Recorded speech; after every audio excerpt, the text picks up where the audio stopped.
Hello, hello, hello. Let's get started. Chapter 3 Circuit Breaker. Now that he was walking down the same streets he had ridden the scooter through earlier, Derek took advantage of the slower pace to try to deduce how much the city had changed in the interim. Complicating the deductions was the fact that his previous speed hadn't been very accommodating. He had only seen glimpses before, and he wasn't sure if he was remembering half of them correctly. But after he'd made allowances for the flaws in his survey, he was convinced that entire buildings had been replaced by new ones in an assortment of geometric designs that, for all their variety, none the less possessed a cookie-cutter sameness. In some places whole blocks had been transformed. However, the streets remained roughly consistent with previous directions, despite the additions of many twisted, almost gnarled turns. The farther he went from Lucius's building, the more unexpected diversions there were, in the forms of metalworks, fenced-off, run-off canals, bridges, and power stations. Derek felt fortunate that his talents included a fairly strong sense of direction. Otherwise, he would always be forced to rely on robots for navigational purposes. There was nothing wrong with that. Robots had an excellent sense of direction, but you couldn't always assume a robot would be around when his survival depended on it. But wherever he was, he could always see the distant shards of light shining from Lucius's building. They stabbed up from the surrounding darkness like ethereal swords rising up from a pit, swords that cut deep into the cloud banks high in the sky. The clouds twisted and rolled, covering new sections of sky, as if the light was stirring an inner fire. The groups of Derek, Ariel, Mandelbrot, Woolruff, and Lucius walked in silence, as they had been doing for some time. Derek suspected that all of them, even Mandelbrot, required a few minutes lost in their own thoughts to discuss what they had seen tonight. Derek wished it weren't so difficult to remember so much of his knowledge of galactic histories and customs. Not only had he lost his personal history, but he'd forgotten the methods he used to recall things.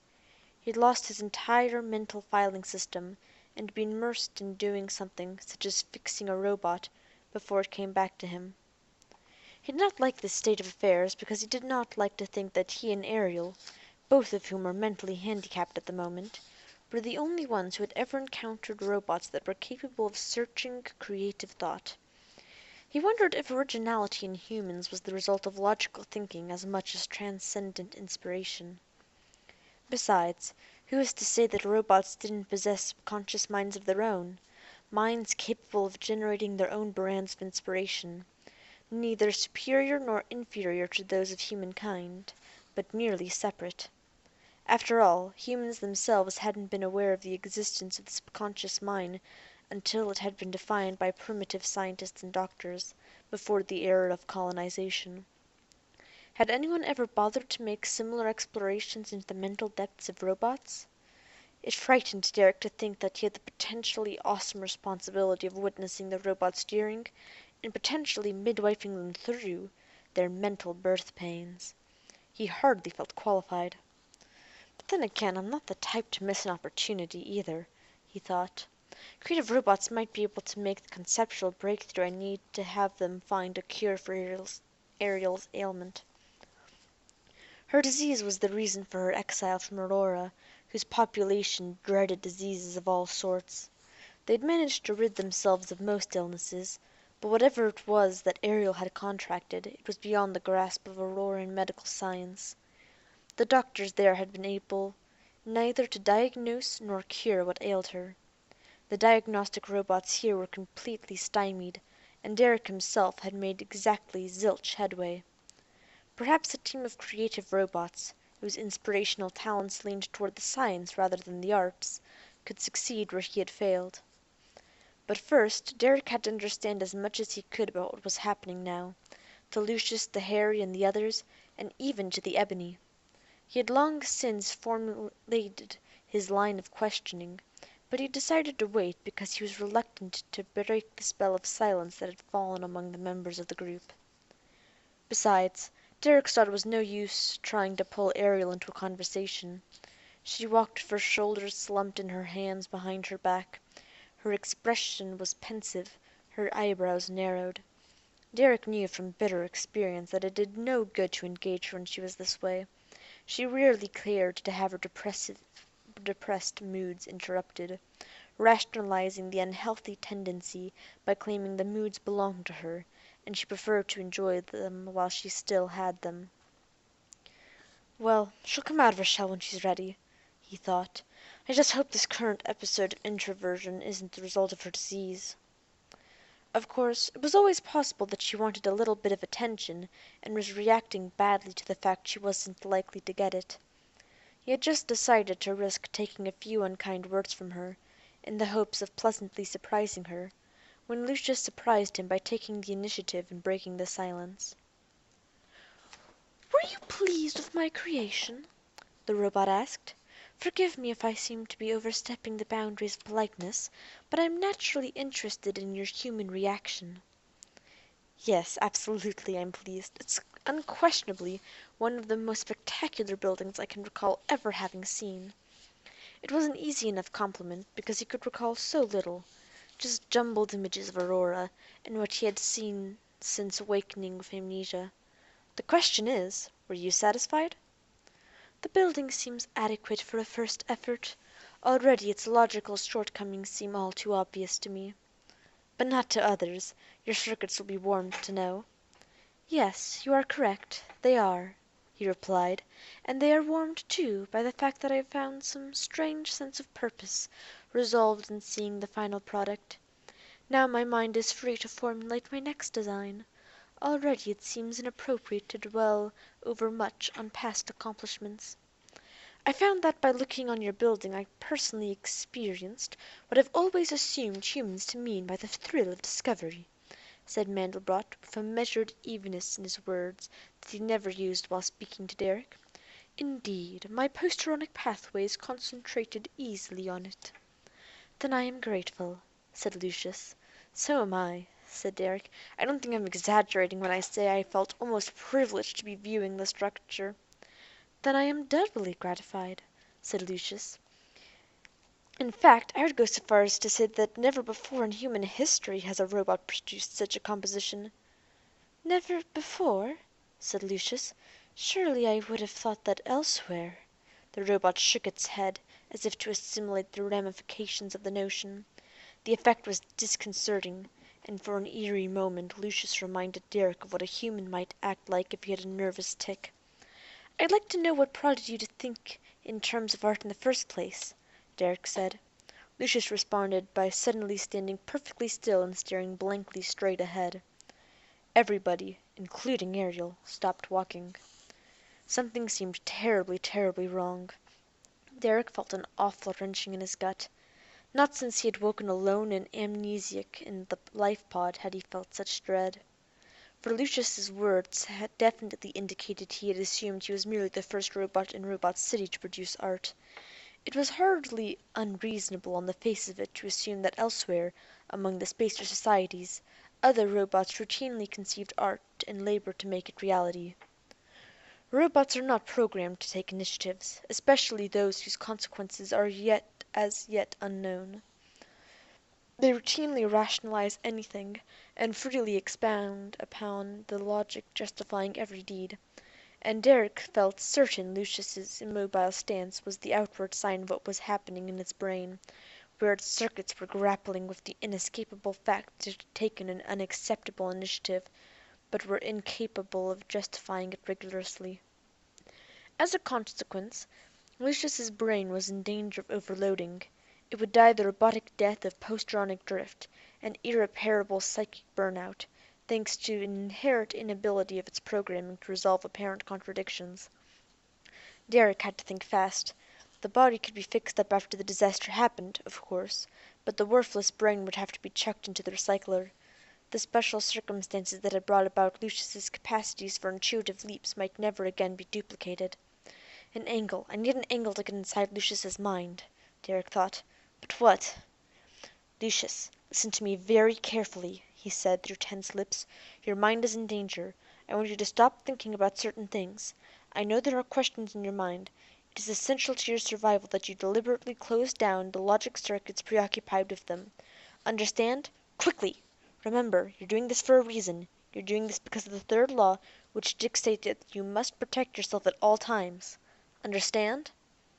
At first, when Derek spoke, Lucius did nothing. Derek doubted his words were getting through the posteronic haze. But then Lucius perked up and hesitantly looked around. It had regained a tenuous control of its faculties, but it was clearly still in danger. "My thanks, sir. Your words have pleasantly rearranged my mental meanderings, for the nonce. I am most grateful. It is difficult to serve humanity when you are totally incapacitated. But I do not understand. I feel so strange. Is this what humans mean by whirlwind thoughts?"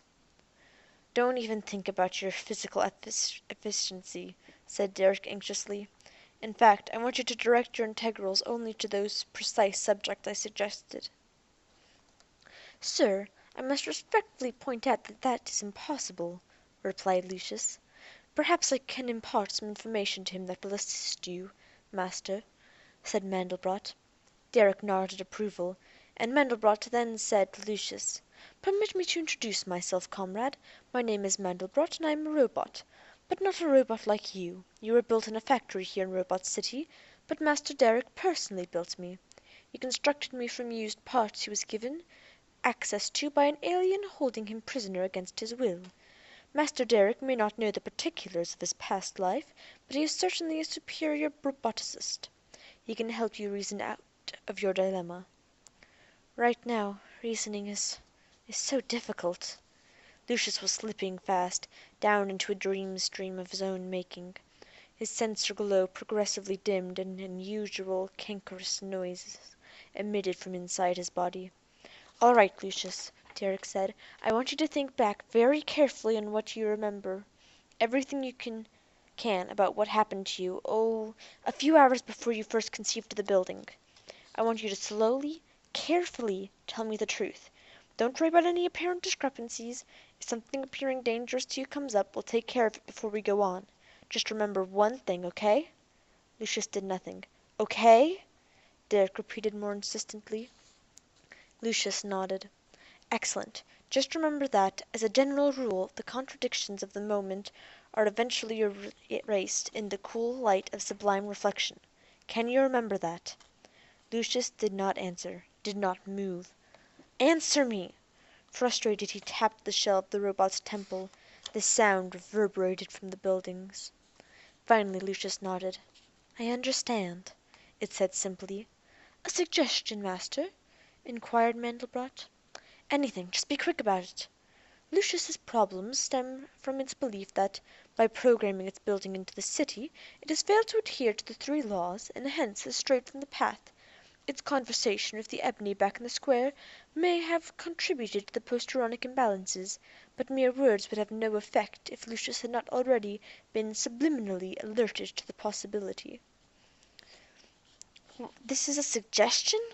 exclaimed Derek impatiently. "What's the point?" "Forgive me, but a robot can understand the paradoxes and the behavioral applications of the three laws more fully than any human. But until now only humans have made intuitive leaps of imagination. Now I must ask you, Master Derek, so you may ask Lucius, why is that?" Derek turned to Lucius, rose on his tiptoes, and spoke directly into the robot's auditory sensors. "Listen to me, Lucius. I want you to think back and tell me of the time when you believe you became different from the others." "Different?" "There is no time for equivocation, Lucius. Tell me, why are you different?" After a protracted pause, during which Derek heard his heart beating hard and his temples throbbed furiously, Lucius began to speak as if hypnotized. "It was during the period when you and the one called Ariel had first arrived in the city. The central computer had already responded defensively to the death of the man with your identical appearance." "My double, yes," said Derek tersely, folding his arms. "Go on." "Erroneously concluding that the city was under attack by mysterious, unknown, and perhaps invisible adversaries, the computer promptly shifted into high gear and began redrafting the city at an unprecedented rate. approving the modifications it had suggested to itself before external factors such as need and compatibility were adequately integrated into the sketches. The rate of revision quickly became suicidal. Resources were strained to the utmost, the weather patterns were stirred to the boiling points. The city was destroying itself to save itself. "I seem to remember most of this," said Derrick. "Forgive me if I am declaring the obvious, but I think it shall prove germane." Lucius's tone betrayed no electronic agitation at Derrick's impatience. On this score, at least, the robot had no doubt was following orders. Though I admit I have sought no empirical evidence to either prove or disprove it, I think it is safe to say that every robot in the city was so intent upon keeping up with short-term directives that no one realized a crisis was happening. And what do you think would have happened if some robots had? They might deduce that their short-term directives were actually counterproductive, so far as the third law was concerned, and they might have attempted to communicate to Central in an effort to countermand its orders. "Central wasn't talking anyway," said Derrick impatiently. "It would have been a dead end. What makes you think they would have disregarded Central when they decided it was on the fritz?" "Because that's precisely what I did, following the logical actions dictated by my deductions." "I assume you attempted communication several times?" "And each time the interplay indicated the channels were opened only one way. Central could talk to me, but I could not talk to Central. This struck my curiosity integrals as significant, but, lacking further information, I had not the means to determine the deeper meaning of the issue." "So what did you do then? Obey your short-term directives?" "No, I had already determined that they were counterproductive, so I had no choice but to try to discern, through whatever means available, a logical, constructive direction warranted by the circumstances. I wandered the streets, watching their metamorphose, studying their changes, attempting to discern the overall pattern that I suspected lay hidden beneath the shifting ones." "Did you notice any other robots doing the same thing, just wandering around?" "No.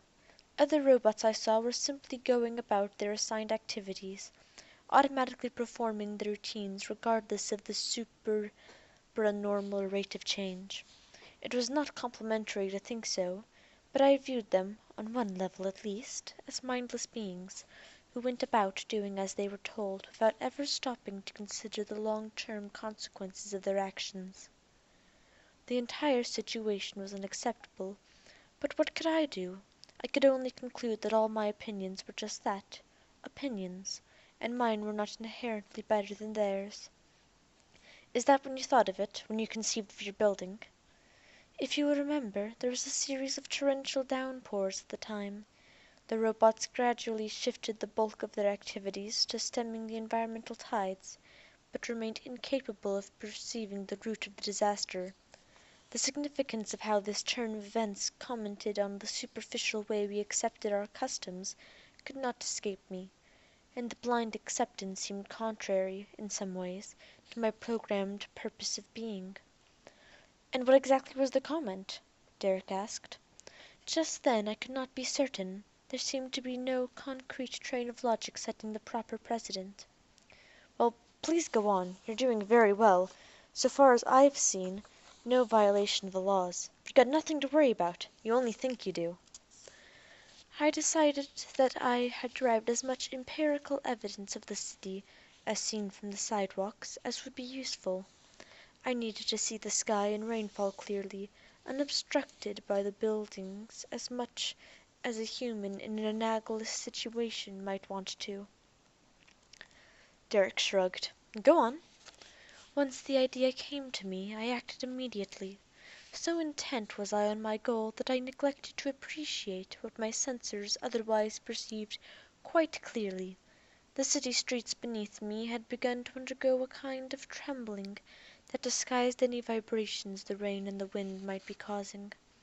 I felt the trembling through my legs, the sensation shimmering up my torso, and as I walked to the nearest skyscraper the vibrations tingled in my finger tips. Once I was inside I realized my mind remained inordinately fixed on the thunderheads above. Their shades of black and grey swirled more vividly in my mind than when I had perceived them earlier. So intent was I on holding on to the image, that when the first floor quaked without warning and nearly set me tumbling against the wall, my only thought was to reach the lift without delay. There Lucius paused and reached out to grab Derek's shoulder. Derek flinched instinctively, but when Mandelbrot made a motion as if to deflect Lucius's hand, Derek stopped him with a gesture. Robots did not normally touch humans, but Derek sensed Lucius had need for tactile sensation, if for no other reason than to reassure itself that its problems were isolated in its mind. Lucius held Derek's shoulder just too hard for comfort, but the human tried not to wince. If he did, Mandelbrot would quickly decide that further inaction on his part would conceivably cause Derek too great a harm, and Derek did not want to risk Mandelbrot's interference at this stage of the game. I fear that was my first true transgression. The quaking of the building put into my head the notion of everything I had learned in my brief life about how humans sustain themselves through eating. "Huh?" Derek said, meaning now that I was inside the building when its general behavior was indicating a change was about to occur. I had some notion about how a living creature swallowed by a human must feel once it had reached its destination. Derek felt his own stomach go queasy. "Lucius, that's barbaric. Nobody does that any more. At least, not that I know of." "Oh, perhaps my information is suspect, then. It is so difficult to tell fact from fiction when you are trying to understand humans." "Yes, I can certainly appreciate that," said Derek, thinking of Ariel for an instant before resolving to keep his thoughts on the matter at hand. "Continue. You realized your existence was in danger, then, because of how the building was acting?" "Yes. It was either changing or being reabsorbed into the street. The third law dictated I should exit immediately. Indeed, I should have had no choice in the matter. But strangely, I did not go. The urge to do so, in fact, was easily suppressed, because for those brief moments it was more important to me to see the clouds unobstructed by the civilization that had spawned me than it was to ensure my continued survival. I was acting in a manner completely contrary to the path dictated by the third law, and yet I functioned normally, at least on the surface of things. It is only now, Lucius repeated the last word as if its mind had been caught in an intraceable loop. "Nonsense!" snapped Derek. "If your actions did place you in physical danger, which I gather is the general direction we're headed for, how were you to know for certain? Sure, it might have looked that way, but you had a mission, a deed to accomplish. You had factors to weigh. You had other things on your mind." Still danger, and a likelihood, I take it, that you would have come through all right if you'd kept your wits about you. Obviously. Come on, Lucius, it's got to be obvious, else you wouldn't be here right now. Come on, the time to fizzle out was then, certainly not now. Live and learn, remember, just like an artist." Lucius swayed like a drunken man, but fixed its optics firmly on Derek. It was difficult to tell if it was getting better, because its metal face was incapable of exhibiting the slightest emotion or feeling, and because the dim level of lights in the optics lingered. But already its voice sounded firmer as it said, "We are trained to recognize probability. We deal constantly with probability. We are used to accessing it in a split centad and acting accordingly, and the probability was most unpromising. But what counts most is what happened, not what didn't happen. The rest you're just going to have to chalk it up to experience, Lucius." Lucius released Derek's shoulder, and just in time, Derek thought, rubbing it gently. "Yes, I have had experience lately, have I not?" said Lucius in a tone whose very eveningness made Derek catch his breath. "Are you implying that when it comes time to gain a little bit of experience in the galaxy, there may be occasions when avoiding risk might conceivably cause one more harm than taking it?" "Ultimately, yes, I suppose," said Derek, nodding for emphasis, even though he didn't really care to commit himself to the point. "In this case an omission of experience might have stunted your mental development in a certain direction, which you could define as harm of a sort. Wouldn't you say so, Mandelbrot? Lie if you have to." "Pardon me, master, but you know I cannot lie. Was that an attempt at humour?" "Thanks, Mandelbrot. What happened next, Lucius?" "Despite the unsound nature of the building, I rushed to the lift and activated it. It occurred to me, just for an instant, that if the controls had shifted, then I would have no choice but to exit with the utmost dispatch. But the controls showed no evidence of a transmutation about to take effect, so I not quite reasoned that the safeguards of the city itself would give me time enough to accomplish my goal, and then get out. I could not have been more wrong. I must have experienced something akin to human shock when the full impact of my miscalculation struck me.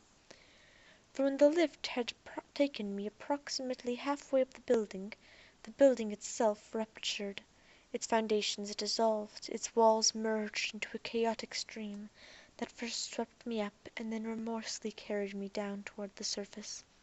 All I could sense was an ebb tide of metacells, yielding to the contours of my body, yet not permitting me the slightest feeling of movement. "Wait a second," said Derrick. "Are you trying to tell me that in the history of the city, however brief, no human has ever happened to be submerged, even accidentally, in a building as it changes or merges back into the city?" "Naturally not, sir. There are many interior indications whenever a building is about to change, and our adherence to the third law prevents us from staying past the point where even accidental harm is a realistic possibility. In addition, the city would normally cease to act if a robot happened to remain inside because he had been rendered immobile through an accident. But I had neglected to foresee the implications of the special circumstances the city was dealing with at the time. The belief that it was under attack, the frantic restructuring, the raging environmental disaster. Forget it. You're a robot, not a seer. You couldn't have guessed just how badly the city's program was crashing. So what happened once you were submerged? What thoughts went through your mind?" "Clear ones. The most logical ones I ever had. Strangely, I felt no sense of time whatsoever. Reason indicated that I had only been submerged for a few decades, but for all practical intents and purposes my mind was flowing at a rate strongly emphasizing the subjectivity of the concept of time. Every moment I spent in the ebb stretched out for an eternity, and within those eternities there stretched out an infinity of moments. I realized that, for much of my brief existence, I had lived in a state of dream death, living, working, doing all the things I had been programmed to do, but holding back the realization of possibilities ignored. Now I had no idea what to do about that, but I resolved to explore the appropriate possibilities, whatever they came to be. There came a moment when my sensors indicated I was no longer moving. I had become stationary, but as the ebb was moving past me, running over me as though I had been strapped to a rock in a turbulent rapids, the weight on my body gradually diminished, and I realized I was being held fast by the surface of the streets beneath the sinking building. And I was left lying on the surface as the final streams of metacells trickled over me, leaving my body fresh and cleansed. I, who had been immersed in a building, had an individualized idea of the sort of building Robot City should contain, the design and structure of which was immanent in my own experience. "Did this strike you as being unusual?" asked Derrick. "No. In fact, it was logical. It was so logical that it made perfect sense to me. I had a purpose and I was going to achieve it. Beyond that I had no interest in determining why I had it, because that did not appear to be important. I notice, however, from observing the behavior of my comrades, that I am not the only one striving to express something inside me. The ambition seems to be spreading." "Like a plague," said Derrick. Strangely, now that the stars and clouds that had once fascinated me held no interest. All I cared about was fashioning with the tools and instruments available to me my idea into a reality. "Did you not think that others would perhaps object?" asked Derrick. "It did not occur to me to consider the opinion of others at all. There was too much of an inner crackling in my transitors for me to be seized by distractions. My circuits had flashes of uncontrollable activity, and they made unexpected connections between thoughts I had once believed were entirely unrelated. These continuous flashes of realization came unbidden, at what seemed to be an ever-accelerating rate. I perceived still more buildings hidden in the flux, and all I had to do to find them was reach down into the pseudo-genetic databanks to shape them. 100 notions bloomed in Derek's mind. He had once believed that he understood robots, that he knew how they thought because he knew how their bodies and minds were put together. He believed he could take apart and reassemble the average model in half a day while blindfolded, and probably make a few improvements in the process. In fact, he had bragged about it often to Ariel. Not that she ever believed him. Nevertheless, before this moment he had always imagined that an untraversable gulf lay between him and the robots. There was nothing about his mind, which he had always assumed that in the end bore much resemblance to their minds. Derek was a creature of flesh, composed of cells following complex patterns ordained by DNA codes. Flesh and cells that had grown either in a room or in an incubator. He wouldn't know which until he regained his memory. Flesh and cells that would one day be no more. Of these facts his subconscious was always aware. While this robot was made of interchangeable parts. A robot's post-neuronic potentials were naturally capable of endowing it with settled personality traits, and they had always been able to take some initiative within the three laws. But even those initiatives were fairly predictable in hindsight, because generally one robot thought like another. However, it was rapidly becoming undeniable that, on this planet at least, the robotic mind resembled the human mind in that it was an adaptive response to selective pressures. From that point on, the possibilities were endless. So Lucius was, in its own way, like the first fish that had crawled from the water onto the ground. Its post-neuronic potentials had adapted to life in Robot City by taking definite evolutionary steps, and other robots weren't very far behind. "Master, are you well?" inquired Mandelbrot gently. "Yes, I'm fine. It's just taking an effort to assimilate all this," Derek replied in a distracted tone, looking about for Ariel. He wanted to hear what she thought of what he had learned, but she was nowhere to be seen. Neither was Woolruff. They had both slipped away while he had been preoccupied. And how are you, Lucius?" "I am well, functioning at peak capacity," said Lucius evenly. "Evidently, merely talking things through has helped me." "There's much more I'd like to ask you, about your building and how you went about it. I'm especially interested in how you dealt with the central computer and managed to alter some of the pseudo-genetic codes." "Certainly, master. My mind and methods are at your disposal, but any reasonable explanation would take several hours." "That's quite all right. I've made an appointment with another robot in the morning, but I should finish with him in a few hours. Then I'd like to interview you." "You don't wish to examine me?" "No, I'm afraid taking you apart, even for a quick look-see, would cause you harm. I don't want you to change." Lucius bowed slightly. "I suspected as much, but the confirmation is appreciated. I would like to know one thing, though. Does your building have a name?" "Why, yes. You're the first to ask. Its name is Circuit Breaker." "An interesting name," said Mandelbrot. "May I ask what it means?"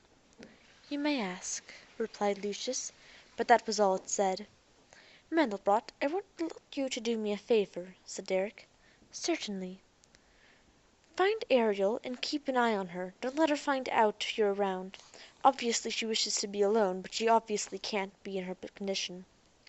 "It has already been taken care of. I saw a 10% probability of a first law situation coming up, but was sufficiently cognizant of her wishes to realize that privacy was her goal, so I signaled Woolruff to keep watch on her."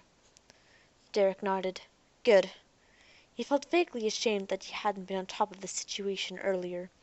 Perhaps he was a little too self-involved for his own good, but he already felt better that Mandelbrot had automatically watched out for her interests, in a manner protecting both her body and her sense of self-identity. It seemed that for a robot to serve man most efficiently, it had to be somewhat of a psychologist as well, or at least a study of human nature. Lucius asked, "And how did my building affect you, sir?" "Oh, I enjoyed it," said Derek absent-mindedly, his thoughts still on Ariel. "Is that all?" asked Lucius. Derek hid his smile with his hand. "You must remember this is the first time you've ever created something that approaches the concept of art. Tonight was the first time your fellows had ever appreciated the power of art. We humans have been surrounded by it and influenced by it all our lives, from the first gardens we see to the first hollow landscape reproductions, to the first holodramas. Everything we see that's created or influenced by the hand of man. But you robots are articulate and intelligent from the first moment you've been switched on. And this is the first time, to my knowledge, that one has created something in the more profound sense of the word. Had I conceived a similar project, I doubt if I could have done as well." "Your talents may lie in other areas," said Lucius. "Well, yes, I'm good at math and programming. Those are arts, too, though normally those are not actively involved with them. Think of them as arcane art crafts. But the moment of inspiration is similar, and they say that the level of creativity is somewhat the same." "This is not what I meant, and I suspect you know it," said Lucius pointedly. "If I am to grasp the true nature of human creativity, then it stands to reason that my fellow robots and I would profit by seeing you create art." "But, Lucius, I don't even know if I'm creative in the sense you are." "Another sense, then," Lucius suggested.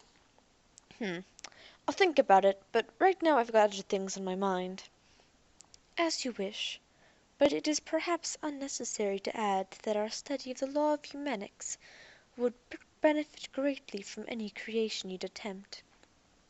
"If you say so," replied Derek absently, looking up at the clouds reflecting the colors of circuit breaker, and seeing only the outline of Ariel's face looking down on him. And thus this chapter ends. Next chapter will come out on Tuesday. Hope you enjoy.